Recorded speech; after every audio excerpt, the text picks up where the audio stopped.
परोपकार, सहयोग, सेवा, प्रेम से पुण्य विकसित होता है।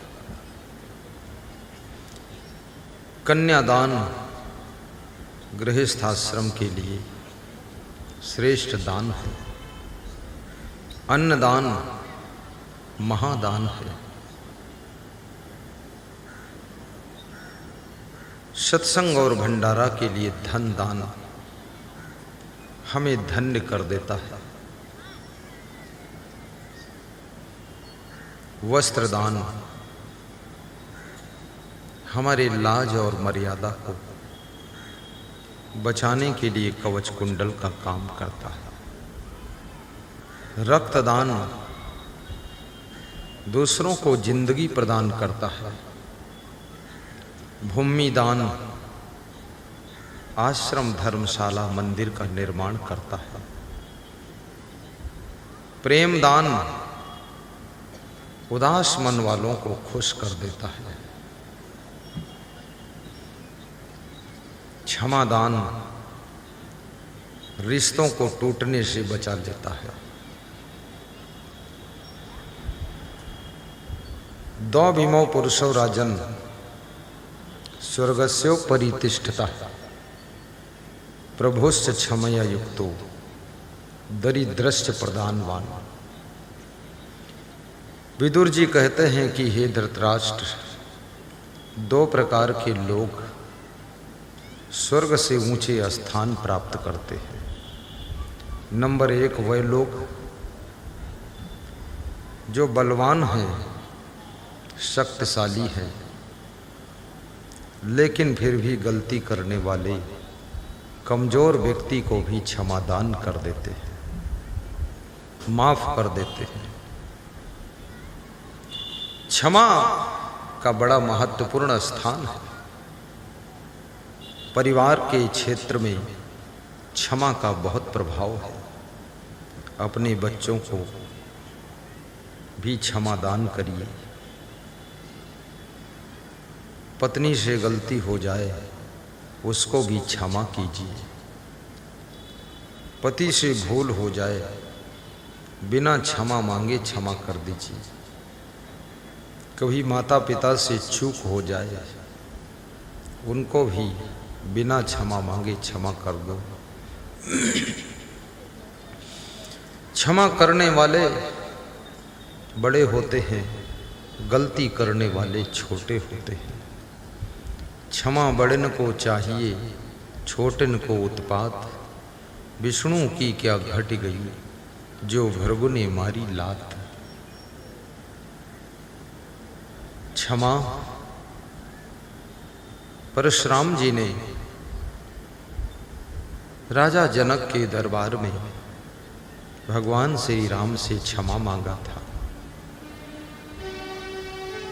परशुराम क्रोधी महात्मा थे, लेकिन बाल ब्रह्मचारी थे। परशुराम अपना परिचय जब देते थे तो कहते थे, बाल ब्रह्मचारी अति कोही, विश्व विदित क्षत्रिय कुलद्रोही। मैं बाल ब्रह्मचारी हूं लेकिन बहुत क्रोधी हूं। राम भगवान को भी बहुत कठोर कहा है। शिव का धनुष राम के हाथों से टूट गया है, जिसके कारण परशुराम बहुत नाराज है। जब परशुराम को बोध हुआ तो परशुराम का क्रोध खत्म हो गया। जब मनुष्य को बोध हो जाता है तब उसका क्रोध समाप्त हो जाता है और परशुराम के अंदर करुणा आ जाती है। और परशुराम राम से क्षमा मांगते हैं और क्या कहते हैं, अनुचित बचन कहूँ अज्ञाता। अनुचित वचन कहूँ अज्ञाता। क्षमा हूँ क्षमा मंदिर दो भ्राता, क्षमा हूँ क्षमा मंदिर दो भ्राता, अनुचित वचन कहे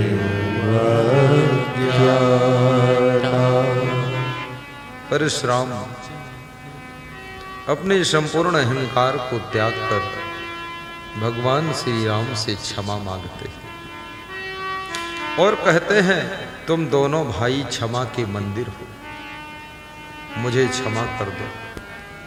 मैंने अनुचित वचन आपको अज्ञान बस कहा, मुझे ज्ञान नहीं था कि तुम राम हो, तुम लक्ष्मण हो, तुम शेषावतार हो। अब ज्ञान हो गया। कभी कभी तुम्हारे पास में मोबाइल किसी का आता है, तुम्हें ज्ञात नहीं किसका मोबाइल है। तुम किसी जोश में हो तो थोड़ा कड़क बोल देते हो। जब तुम्हें ज्ञात होता है किसका मोबाइल है, तब तुम कहते हो सॉरी, क्षमा करना, मैं जान नहीं पाया आप। अनजान में गलती परशुराम से हुई है, लेकिन गलती तो गलती है। जान समझ कर हो, अनजान में हो। भगवान राम मुस्कराते हैं, परशुराम के कठोर वचनों को सह लेते हैं।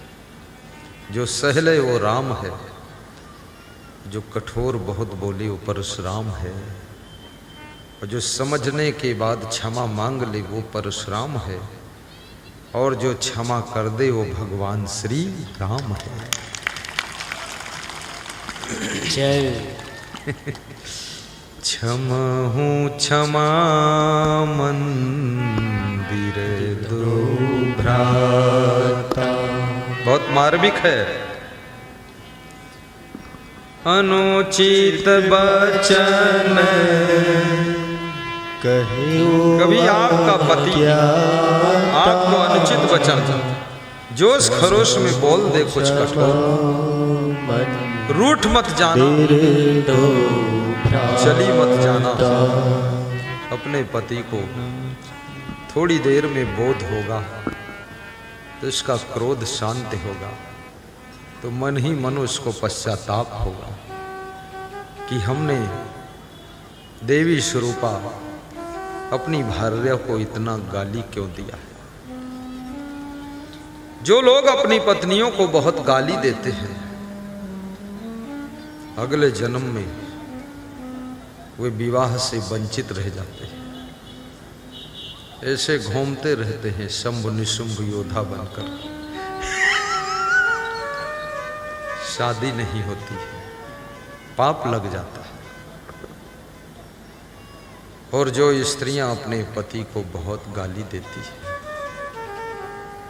और कभी कभी मारती भी है, कितने पति बेचारे मार भी खाते हैं, गाली भी खाते हैं, 100 जूता खाते हैं और तमाशा घुस के देखते हैं। बहुत दुर्दशा। लेकिन इस धरती पर नारी के लिए पति पूज्य होता है। ये कलयुग की गाथाओं में मत आइए, ये दुष्टों की बातों में मत आइए। आपको गृहस्थी को यदि स्वर्ग बनाना है तो कृपया मेरी बात को समझिए। कितने ढोंगी लोग संसार में हैं। वो नारियों को सिखाता अपने पति के पैर नहीं छूना चाहिए, बच्चों को सिखाता कि माता पिता के पैर नहीं छूना चाहिए, किसी को नमस्कार नहीं करना चाहिए। ये कितनी गलत बात सिखा रहे हैं। ऐसी किताबों को पढ़ो मत, उनको रद्दी में बेच करके जलेबी धर के खा लीजिए। उस पर पढ़ना नहीं चाहिए। और ऐसी किताबें फ्री मिलती हो सभी ले लो और 100 ग्राम पेट्रोल डालकर लंका दहन कर दो उसको, ताकि कोई पढ़ ना पाए।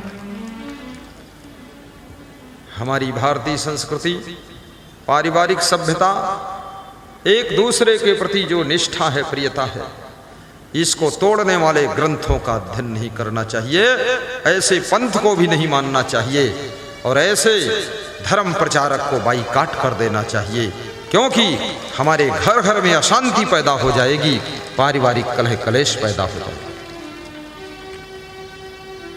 अनुचित बचन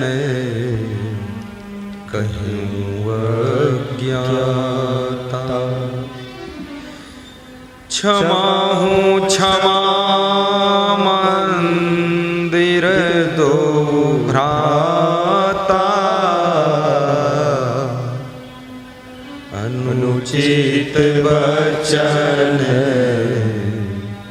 कहूँ अज्ञाता। जिस समय आप अपनी गलती को स्वीकार कर लेते हैं, उस गलती के दंड से छुटकारा पा जाते हैं। इसलिए अपनी गलती को मंजूर करिए, दूसरों को मजबूर न करिए, स्वयं को मजबूत करिए और गलती को मंजूर करिए। बार बार गलती करने की आदत को छोड़िए। गलतियां आपको कमजोर बनाती हैं, आपकी आत्म बल को कम कर देती हैं, गलतियां आपके मनोबल को गिरा देती हैं और गलतियां आपके गौरव को कम कर देती हैं और गलतियां आपकी बुद्धि के प्रयोग होने में बाधक बन जाती है। इसलिए कृपया गलतियों को दफन कीजिए और गलती मुक्त जीवन बनाइए।